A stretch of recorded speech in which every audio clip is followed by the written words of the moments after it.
Dispersion or population spacing. So species dispersion, it refers to the way individuals of a population are spatially distributed within a given area at a particular time.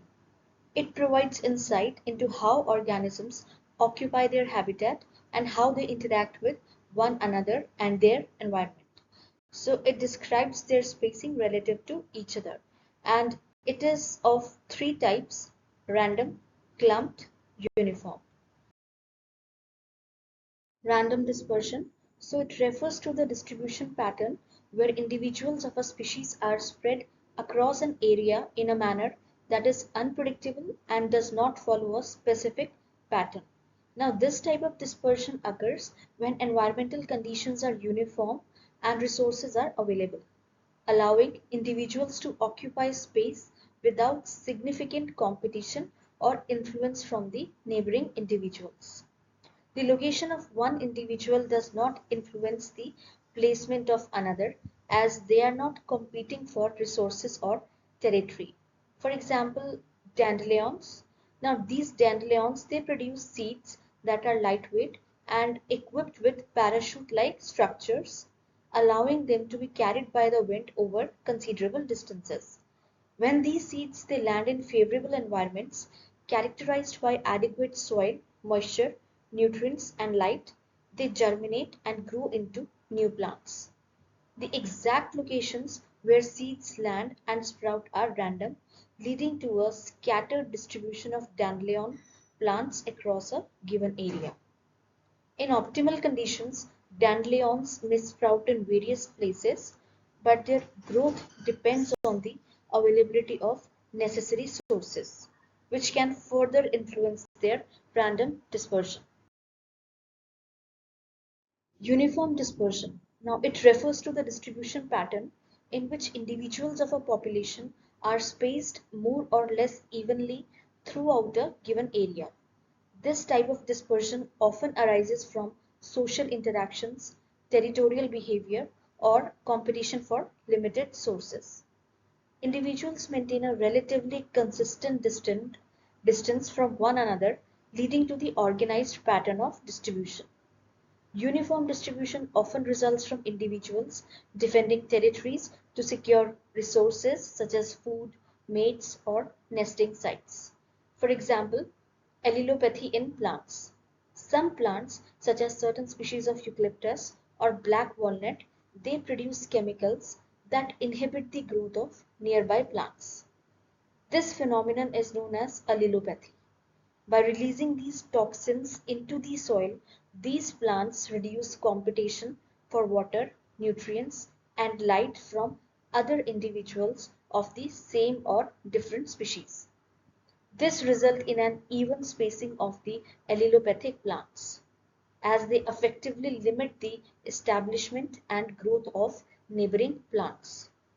The uniform distribution allows these plants to maximize their access to resources while minimizing competition, promoting their growth and survival in the ecosystem. Clumped dispersion. So it refers to the distribution pattern in which individuals of the population are clustered together in groups rather than being evenly spaced or randomly distributed. This type of dispersion is common in both animal and plant population and often arises from social behavior, resource availability, or environmental factors. This dispersion frequently occurs in areas where resources such as food, water, shelter are unevenly distributed, leading individuals to come together in the most favorable patches. For example, herds of elephants.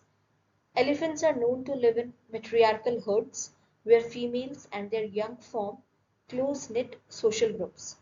This clumped dispersion provides protection from predators, enhances cooperative care of young, and improves foraging or feeding efficiency. Living in groups helps elephants manage social interactions and increases the likelihood of finding food and water sources. Then in patchy habitats, in environments where suitable habitats are patchily distributed, such as forests, with clearing or wetlands surrounded by dry land, species may cluster in areas that provide adequate resources. Certain plants may grow in clusters in fertile soil patches, while the areas with poor soil may have fewer or no plants. For instance, wildflowers might bloom abundantly in nutrient-rich areas, but they may be lesser in the less favorable locations. Age structure refers to the distribution of individuals of different ages within a population. It provides valuable insights into the reproductive potential, growth trends, and overall health of the population. It can be represented visually through age pyramids, which illustrates the proportion of individuals in each group. Now, the population can be divided into three ecologically important age classes. First is pre-reproductive age class. Means this age group, it includes individuals less than 15 years, individuals that have not yet reached sexual maturity. They represent the future potential of the population. A larger pre-reproductive class indicates the possibility of future population growth, as these individuals will soon enter the reproductive phase. Then reproductive age class, individuals of age between 15 to 44 years. Now these individuals are capable of reproduction. It is critical for population sustainability and growth. The size of this age class directly affects the birth rate and overall reproductive output of the population. A balanced reproductive age class is essential for maintaining population stability. Then post-reproductive age class, individuals greater than 45 years. So this class includes individuals that have surpassed their reproductive years. They may still contribute to the population through social structures or knowledge sharing. A large post-reproductive class may indicate a stable population but can also suggest potential future declines if not balanced by sufficient pre-reproductive and reproductive individuals. Age pyramid. So it is also known as population pyramid. It is a graphical representation that illustrates the distribution of individuals across different age classes within a population at a specific point in time. It visually displays the age structure of the population and can provide insights into demographic trends and reproductive potential. So it shows the number of individuals which belong to different age classes in a population of any organism at a given time. There are three types of age pyramids, namely pyramid shape, bell shape, urn shape, and in all these pyramids you can see three sections: pre-reproductive, reproductive, and post-reproductive. Pyramid-shaped age pyramid. So it is also known as expansive age pyramid. It visually represents a rapidly growing population characterized by high birth rates and low death rates. This type of age structure is marked by a broad base indicating a significant proportion of individuals in the pre-reproductive age class. So it is characterized by high birth rate and low death rate. So high birth rate, the wide base of the pyramid signifies a large number of births, leading to a substantial portion of young individuals in the population. This growth pattern often results from cultural or socio-economic factors that favor large families. Then low death rate, advances in healthcare, sanitation, and nutrition typically contribute to lower mortality rates, allowing more individuals to survive into adulthood. This combination of high birth rates and low death rates led to rapid population growth. Then the age pyramid, it shows a high proportion of individuals in the pre-reproductive age class, usually those under 15 years. and the number of individuals in the pre-reproductive age class exceeds those in the reproductive age class, that is 15 to 44 years of age, indicating potential for continued population expansion. The upper portion of the pyramid, representing older age groups, is typically narrower, reflecting a smaller proportion of individuals who have reached the post-reproductive age, that is 45 years and older.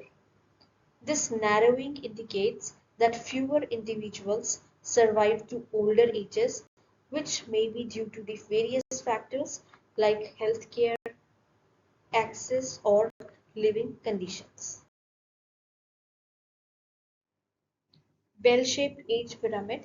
So it is also referred to as constructive age pyramid. It represents a stable population where number of individuals in the pre-reproductive and reproductive age classes become more or less equal in size.